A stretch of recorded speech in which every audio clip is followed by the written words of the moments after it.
Now, as the world marks International Human Rights Day, the focus turns to this year's theme. Human rights, our everyday essentials. That's the global theme.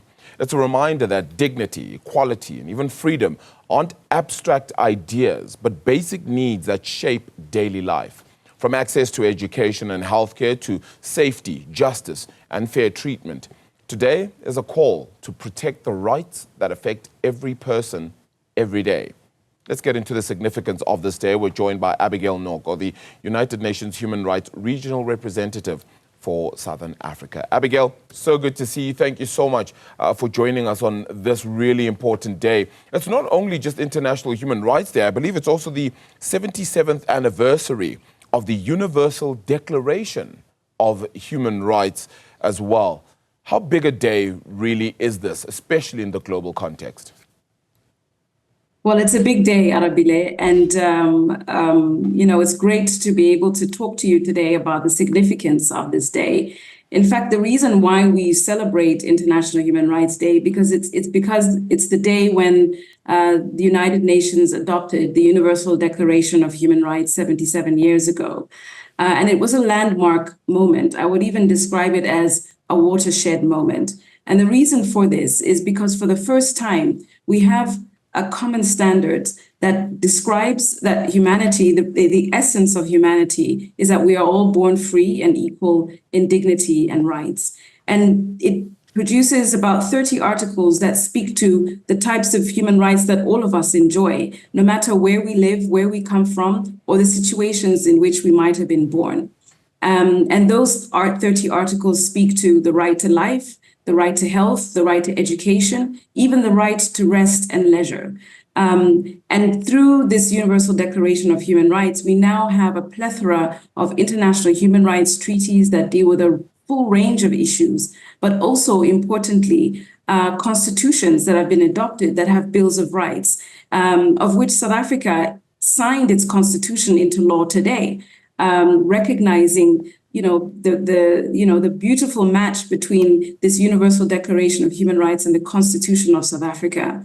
But we're also celebrating 30 years of the South African Human Rights Commission, 30 years of the Office of the Public Protector, and 30 years of the Constitutional Court. So I think it's a really important day, not only for the world, but also for South Africa. I think it's so important that you actually made that focus and link to South Africa for especially a lot of those Chapter 9 institutions that you point towards. A little bit earlier in your response, you then said we're born free, but it's Jean-Jacques Rousseau, the 1700s philosopher, who then said that man is born free, but everywhere is in chains. And one wonders whether we're still sitting with that environment right now, where it feels as though, as the theme says, that things are still a little bit abstract when it comes to human rights. How do we make it more real for everyday citizens and that they don't feel like they're still in chains everywhere? Yes, I think it's true. It's true to say that we are seeing a world where, there's a lot of conflict, there's a lot of distress, high levels of inequality, deepening inequality. But the message really that we're trying to convey with this International Human Rights Day is that is not a problem of human rights. The essence of the problem is not human rights. The real problem is a lack of implementation of human rights. It's the lack of respect for human rights. It's the lack of strong institutions that can monitor and protect human rights. That's where the fundamental issues lie. And so whilst recognizing this stark contrast to what is happening in the world, we also want to infuse the idea that we are really born truly free and equal. And human rights are essential. They are a winning proposition. And that's why the theme is human rights, our everyday essentials. So think about it, Arabella. This morning when you woke up, there's many human rights that you enjoyed in order to get to your place of work. For those of you who have children, there's many human rights that you enjoy in order to be able to take a child to school.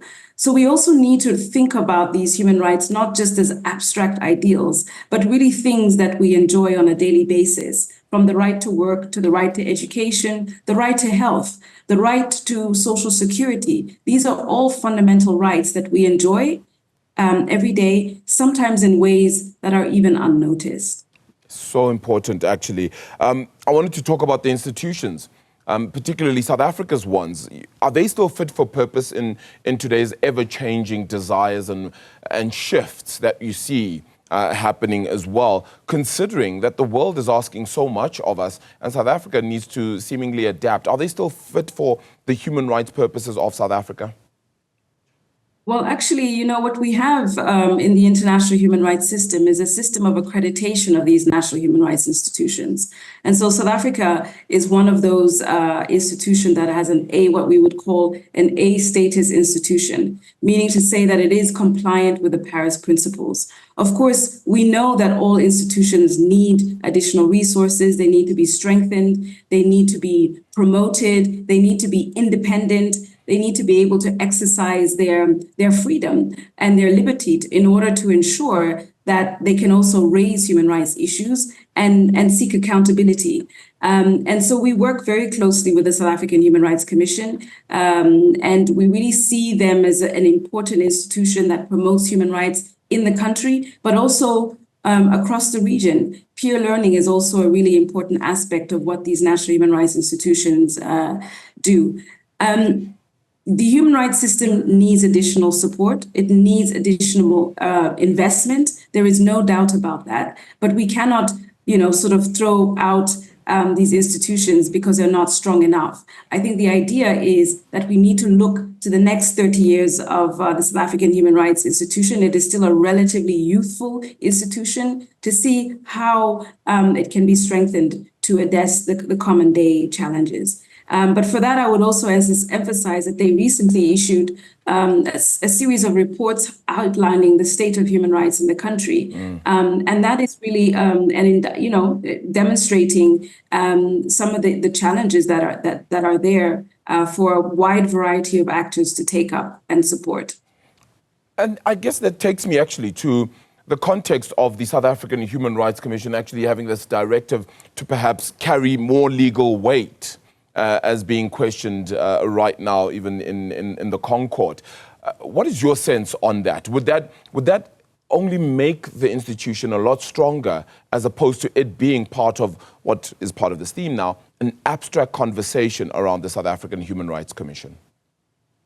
Well, I wouldn't want to comment on that in so much detail because, as you know, it is being tested in the courts right now. I think it is a very important issue to determine whether the recommendations that the Human Rights Commission make would be legally binding. And I think it is something for all of us to be able to watch and see how those developments, and see how, the court is really going to interrogate this really important question, which is fundamental to most of the Chapter 9 institutions as well in South Africa.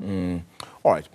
I fully understand that. Given the region's challenges, our own challenges, and maybe even Africa's challenges, really, one thinks about inequality, poverty, unemployment, violence, growing distrust in many ways. Is there room for optimism when it comes to human rights being really protected for our country? There is room, because human rights is a winning proposition.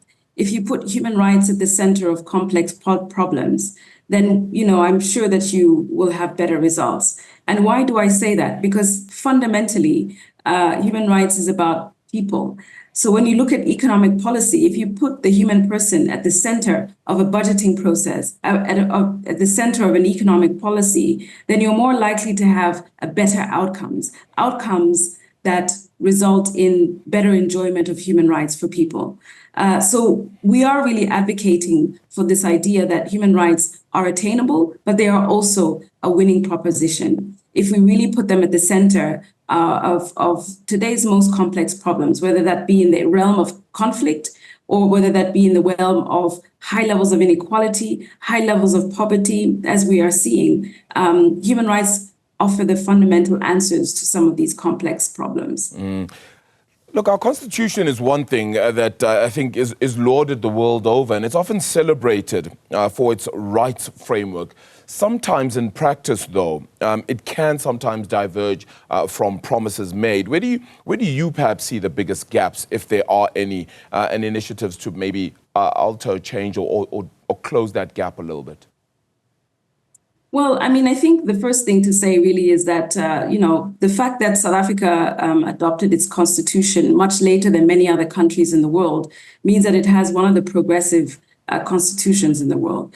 And this really is also due to the fact that, there were it was many years after the UDHR was adopted that South Africa adopted its constitution. So it benefited from the learnings of the entire world in crafting its constitution, but it also benefited from the learnings of its own struggle for liberation, for its own struggles for freedom. And I think when you read the constitution, you can really feel that there's so much learning that came from regionally, internationally, but also from within the country.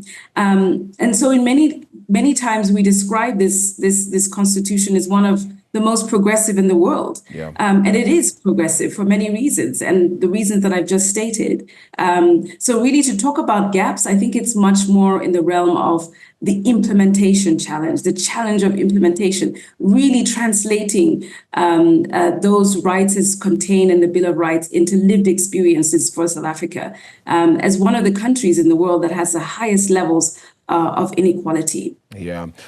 Abigail, let me quickly take you to our poll question. We're asking our audience today, how will they participate in today's International Human Rights Day? The options we gave them were whether they would learn and share information. 14% of them have selected that. They would advocate for equality. 14% have also selected that one. The support for rights groups is at 1%. And then speaking out against wrongs is at 71%. I don't know, perhaps if you have a comment to that or anyone that you would perhaps select in participation for today's International Human Rights Day. Well, Arabile, I think all of them are really important, to be honest, because we can't do without any of them.